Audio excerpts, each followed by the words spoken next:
Could they get Gregory Hines' head any bigger? I hope this paid off the house. All right.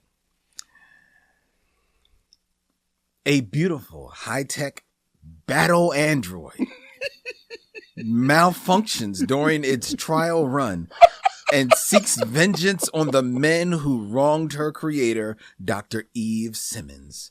Dr. Simmons and Special Agent Jim McQuaid go after Eve to stop her before she can unleash her nuclear explosive device. Eve of Destruction is a 1991 American science fiction action thriller. Oh, man.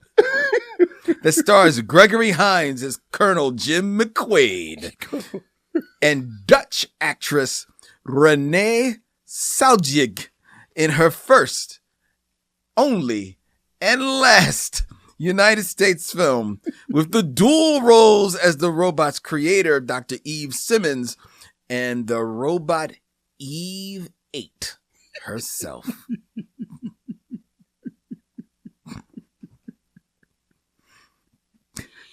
This was Vincent's selection for this film, directed by Duncan Gibbons. For tonight's stop on the Micheaux Mission in the merry, merry month of May, I have another bad black movie. Vincent, what do you have to say of Eve of Destruction? It is almost a platonic ideal of a mother may I have another bad movie as far as I'm concerned. It is 1991. It is however many years after Terminator. But we've talked about this before, specifically when we talked about Solo. There was a period after Terminator where there were just a series of knockoffs. Yes. And as we joked at the beginning of the episode, this is what if Terminator, but sexy. And also not a lot of budget. As you said, Dr. Eve Simmons has developed a series of lifelike androids. Yes. Ask me why, Lynn. Why? I'm going to need you to hold your questions. All right. No questions. She just has. Okay. All right. And the most successful version of these androids happens to look exactly like her. Yes. You going to ask me why? Why does it look? Hold your questions. Okay. It's never, and it's also coincidentally called the Eve 8. Eve 8? Mm-hmm. Okay. You going to ask me why? Why is it Eve 8? Hey, it's never really, look. Okay. All right. It's a robot. It looks just like her. And it's been programmed with her memories. Why has it been programmed with him? Don't ask me any questions. Okay. Hold your questions to the end. Okay, I'll hold my questions. These questions aren't really addressed. It just is. They'll be answered in due time. Right, in due time. In due time. At another time. At another time. And when the film opens, as you said, this government robot is taken on a test run into the bank. The bank is a guest run. Wait a minute. Why is it going in the bank? Hold your questions. While she is on this test run in the bank with her handler, as happens, the bank is robbed. Oh, no. Oh, yes. And it is a botched robbery where her handler is murdered, and she, being Eve 8, the android, is shot in the gut. And by being shot in the gut, it causes her to malfunction. How does being shot in the gut cause her to malfunction? I really feel like you're getting caught up in the details. But what you need to know is that now she has malfunctioned. And even though she is a multi-million-dollar, multi-year project, there's no tracker on her. They don't have a remote to turn it off. What? They just don't. And now she is off and running. And she only had the one handler on this test? She only had the one handler. And he was murdered. And now she's gone.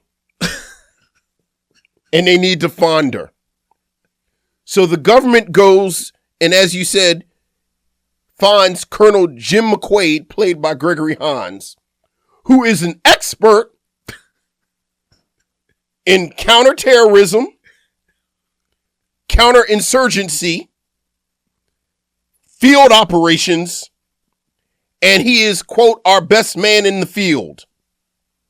Ask me why they get him to... Why did they go get him? I'm not really sure, but he's the best man for it.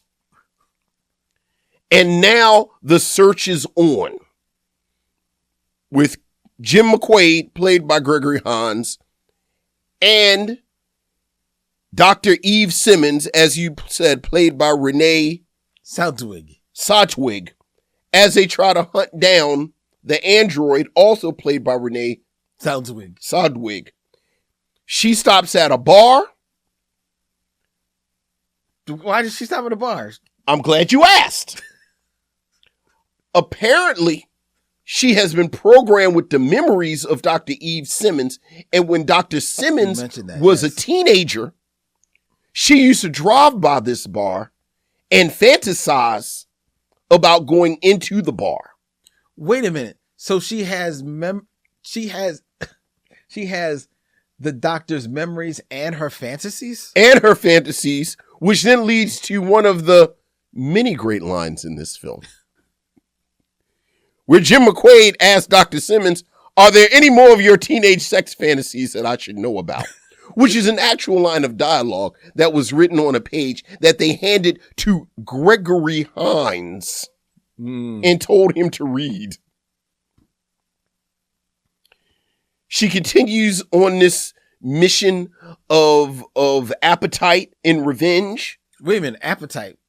Sexual appetites. Oh. Because she has a rendezvous with one of the toughs in the bar. The android has how can the android have okay. It's human-like. It's almost human. Eventually goes and hunts down Dr. Simmons' father, who she had a complex and abusive relationship with, and perhaps he killed her mother. Played by the great Kevin McCarthy. Kevin McCarthy smartly in an uncredited role. Kevin McCarthy, who I know as the star of one of my favorite films, Invasion of the Body Snatchers. Yes. Who also had an extended cameo in the remake Invasion of the Body Snatchers. Yes, he does. Which is how I was going to go from him to Donald Sutherland to Jim Brown to Fred Williamson to Derville Martin. Because I just knew you were going to bring Kevin McCarthy out. Because you know what, Lynn? I don't think there's ever been a bad version of Invasion of the Body Snatchers. Well, there's only been 2. No, there have been at least 3. Because remember, what's her name made one in the 90s? Old girl, Tom Cruise's old wife. Nicole Kidman? Nicole Kidman, remember The Invasion? Oh, yes, that's right. And The Invasion was good. I didn't see it. Yeah, it's good. Okay. Anyway, it seems like Dr. Simmons. Back to the bad movie. Dr. Simmons. Yes. Who has all of this deep psychological trauma. Right.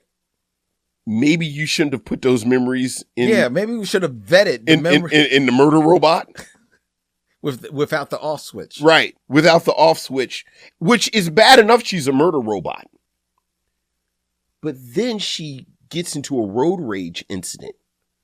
Yes. With a yuppie, because it's 1991. Mm-hmm. And in the midst of the road rage, she has a sudden impact. Yes. Which triggers a nuclear device inside of her. It seems... Because she is, and this is a direct quote, a battlefield nuclear weapon. So now, besides being a sexy murder robot, she's a sexy murder robot that we only have 24 hours to find her before she blows up into a nuclear explosion. Of course, the silver lining here is that we know we need a Eve 9 because this one is defective.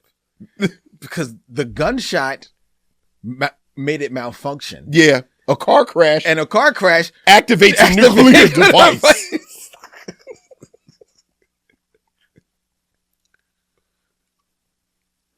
It goes on.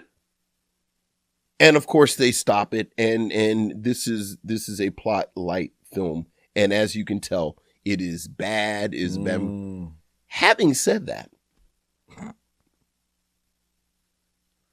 I found it pretty entertaining. Really? For a few reasons. I'm curious to hear this. First of all, you get the sense that Gregory Hines is aware of what he's in. Mm-hmm. Yes. So he's not taking it that seriously, which always goes a long way with me with these action films. You know, part of the reason I don't really like Steven Seagal movies and a lot of the Sylvester Stallone movies from this period is that they're so po-faced. Like they take it really seriously. Yeah. So that's first of all. Second of all, I'm joking about Renee Southwich. I think for a film this dumb, she does okay in both roles. Yeah, like as the evil, sexy robot, and as the doctor. I was like, all right, I'll buy this. I don't know why they made her in your image, but okay, I'll buy this. The script is terrible, but the script is terrible in all the best ways. There are lines in this script that I could not stop laughing at. We've got the teenage murder mystery. I actually text you some of my favorite. Like I was keeping notes by texting Lynn. At one point, he says this device is horny and psychopathic. How can you not like a film that has Gregory Hines say this device is horny and psychopathic? I mentioned, do you have any other teenage sex fantasies I should know about? Yes. And there are lines like that throughout where it is just deliciously 90s. It's lots of people on computers. It's lots of people doing data searches in this. And while it's 1991, it actually has a really great 80s feel to it. It does. It feels very 80s. Speaking of which, you forget just how off the rails movies were before Columbine. As far as, yeah. And before 9/11. Yeah. This Eve robot has a magic Uzi that never runs out of ammunition. I think she murdered, without hyperbole, 20 policemen. I believe it. Yep. Like it was nothing. There is violence, so much so that one of my favorite moments is towards the end where Eve, who again has all of the desires and emotions of Dr. Eve Simmons, is now going to find Dr. Simmons' son. Yes. And Captain Jim McQuaid says to Dr. Simmons, I am going to do my best not to hurt your son. But sometimes hard decisions have to be made. Which then his book ended by a moment where his 1990 space gun with the laser sight that's just for shooting killer robots. Yes. He has the laser sight on the back of the boy's head. Yes, he does. And he is aiming. And for 3 seconds, not long, but it really was 3 seconds where I thought, is this film bonkers enough that he's going to shoot a kid? So I love that as well. Yeah. That really happens. So that, as far as May goes, I chuckled much more than I planned on chuckling. So that when it was over and this off switch thing as you've mentioned, has been a recurring theme throughout the film, where Captain McQuaid says, "You didn't think to put an effing off switch in there," and then every now and then throughout the film, he says something about it doesn't have an effing off switch, so that when the robot finally gets killed, when Dr. Simmons kills her creation, I was actually yelling at the screen, Lynn. I said, "Say it! Say it! Say it, Gregory Hines! Say it!" And then he said it. "I guess you found the effing off switch." Yes. Yes. How angry can you get at this film? Oh, pretty angry. You can get pretty angry. And I contend that Gregory Hines is angry at this film. Because while you lovingly quoted him, yes, in this film, what you did not really give the audience the essence of was his performance of these lines. Yeah. Because almost every one of his lines, he is screaming at the top of his lungs. It's an action movie. I can't believe I'm in this shit. It's an action movie. He doing action. What are we doing here? How do I say your name? What the hell? He cannot believe that he is in this film. He's like, "I was in ragtime." Proof of that is that his character's name is Colonel Jim McQuaid. That's right. I contend that there is not, nor has there ever been, a black man with the last name of McQuaid. Mm-hmm, mm-hmm, mm-hmm. So I couldn't find it, but I am almost certain that this role was offered to, I'm willing to bet, at least 5 other people. 5 other people. Before it landed and the lowered budget at the foot of Gregory Hines. And he wanted to stretch a little bit. Be an action star. No. Gregory Hines looked at his bills, looked at his mortgage payment. Tap shoes are expensive. Said, you know what? Nothing else is coming down the road right here. How long is this going to take to shoot? 2 weeks. I can give y'all 2 weeks. Mm-hmm. We can make this work. That was before he saw the script. Mm-hmm. Thus, what are we doing? Mm-hmm. Mm-hmm. Throughout the entire freaking movie. Oh, yeah. Thus, oh my God. Well, at least I get to act with Kevin McCarthy. I've lived so long to be in a movie where me and you can share a credit in this film. Well, I hate to tell you, Gregory. No one will ever know that I was in this film. Because I don't come in till the end of the film. No. And I immediately leave. Yeah.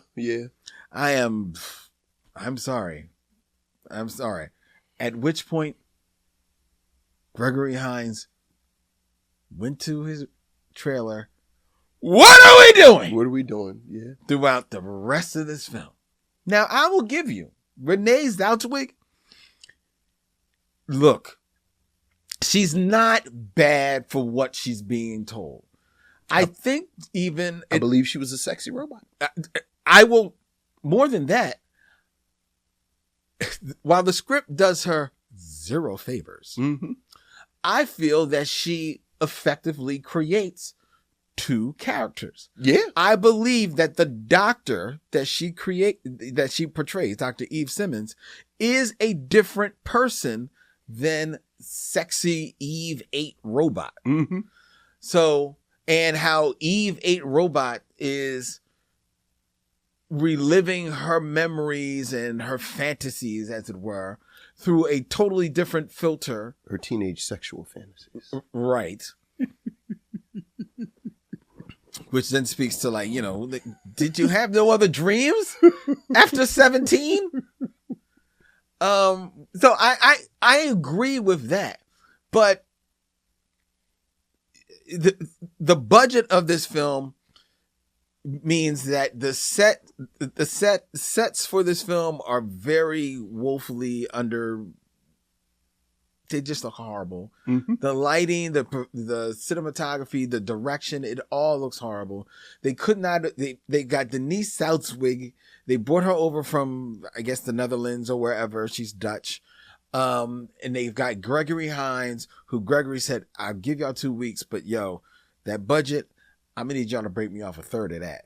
So that doesn't leave a whole lot of room for anybody else. They get Kevin McCarthy.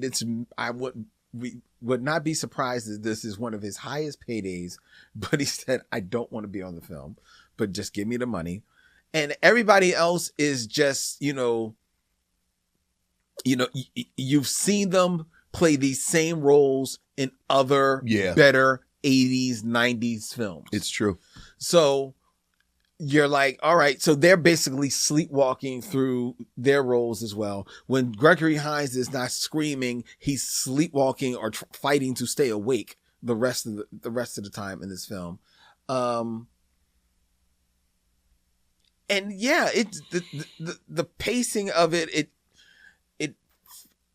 doesn't feel like, I know it's not 2 hours. No. But it feels a little bit like 2 hours. It goes on a little bit long. The body count in it is crazy. You've got this murder robot, doesn't have an off switch. You bump it, it turns into a nuclear warhead. Oh, it's a nuclear warhead. And it apparently, maybe when it's shot and now it's malfunctioned, it's got its brain malfunction. It apparently then gives it astigmatism because it can't shoot straight. No. It's like you would think a robot is just one shotting everything. Well, that's why it has a Uzi. It's just spraying. Yeah. I'm like, what kind of android just sprays? You just point and shoot. Right. So I mean, even if you're knocking off Terminator, let's do it right. Movie has nothing to say, I don't think. What did you want it to say, Lynn? I don't know. I thought there might have been actually somewhat. What did you think it might be? There may have actually been a moment for some interesting commentary between the robot and the guys that come on to her at the bar. Don't call me bitch. Like, that's her trigger word. Bitch is a trigger word. Bitch is a trigger word. But, which, so it was like, that was kind of, I think that was the girl power theme that you were looking for.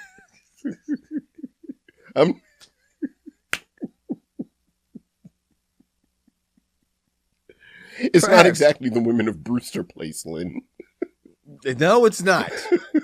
That it is not. You didn't have any fun at all? No. I didn't have any fun because as good as Renee Southwick is, neither role is fun, right? Because the doctor is, all super serious because her invention is going. She's a scientist. Yeah, and there's a level of guilt that she feels for creating this, right? The Eve character is very one note. It's just horny blonde. Yeah. Running through Who gets angry. So when she went into the good old boys bar and you knew immediately how things were going to go left, that didn't make you chuckle when you saw, or like when the yuppie got his comeuppance? No. Because he was making big deals. He was on a cellular phone in his BMW. None of it, because it just didn't feel fun because it was badly done. It was badly acted. All of these things were badly acted. Hey, you don't want to do May. First of all, we do May. We do May. May. That was very convenient. Yeah. But I'm in the spirit of the thing. No, you are. Yeah, so I'm just saying, why this shitty movie and the bad acting and the direction and the cinematography. It's like, dude, it's May. Okay. But There are films, don't act like there are bad films that still have good cinematography. Name one. A bad film. Bad film with good cinematography. We just watched one. The Blind Side. It has good cinematography. It's a bad film. I thought it was pretty pedestrian. I mean, it's pedestrian, like, but it was competent. Okay. Like, I believe everyone involved was a professional, but, you know. But, I didn't leave the film going, wow, what a good-looking film. Okay, well, I didn't say it had, it was an auteur. Right, it was competent. But it was good cinematography. You know what I mean? You're real loose with the word good right now. I'm gonna put a pin in that. Well, I didn't say welcome home, Brother Charles. No, you didn't. Yeah, I don't know. I didn't like the film. No, I didn't. And I guess I wasn't supposed to like it. Right. But there's some films there's fun. There's fun. And you didn't have any fun. I had zero fun. And also because like I was saying, that's what I was saying. Renee, she basically has to play one note in both of her roles. Absolutely. So if you're going to have fun anywhere, you're going to have fun with Gregory Hines' character because that's the only other person you spend a lot of time with. But he's a special CIA operative, counterintelligence, counterinsurgency, counter-operative special CIA. Yeah, but he like Black Dynamite. Yeah, but even when he tries to, but in the beginning of the film, before he gets the job, he is trying to play like a little bit Black Dynamite. Yeah. Like he's got like, he's his tongue is in his cheek a little bit, but he's still not fun because he's screaming in those moments, and when he's not screaming, Gregory Hines looks bored. Yeah, I mean, he looks bored and ready to go. He does look like he's running out the clock. So therefore, no, I had zero fun with Eve of Destruction. All right. Would you recommend Eve of Destruction? I mean, not at all. Like I said, dude, of course I don't recommend it. But I am fascinated by how you can tell when a movie was made, though. Do you remember seeing The Matrix after Columbine? Yeah. Do you remember that feeling? It was just in like that lobby scene. Yeah, now it was plays just like differently. It plays differently. Yeah. And like I feel like it was still in the movies, or I saw a second one. Like I actually saw it in the theater. Yeah, it was still in the theaters after Columbine. Yeah. And like the feeling in the theater was different. Mm-hmm. And that is interesting. Not enough to recommend, but enough to, if you're talking about these kind of pre-Columbine documents and pre-9/11, where, we got real patriotic and propaganda-y. Yeah, that's true. Like, I don't know the last time I saw so many policemen just casually murdered like this. Like, I felt like someone was playing Grand Theft Auto or something. Like, that actually shocked me. And I realized that you just don't see that anymore. It's a different vibe. Now. Right. And, and to be clear, I'm not advocating for more police murder on screen. Not at all. I'm just saying that was like, well, our sensibilities have changed. Yeah. Our sensibilities have changed, most certainly. But to be clear, it's certainly not enough to recommend it. No, not for me either. Mm-hmm. You will not get a record. I will not do that to you, missionaries. Not me. Don't see Eve of Destruction. Starring Gregory Hines. Look how big his head is. They said, we going to pay you this money, Gregory Hines. We going to make you earn it because we going to use your name all throughout. Y'all don't have to do that. Y'all really don't have to do that. Yeah. Mm-mm. Why don't y'all use my middle name, Eddie Murphy?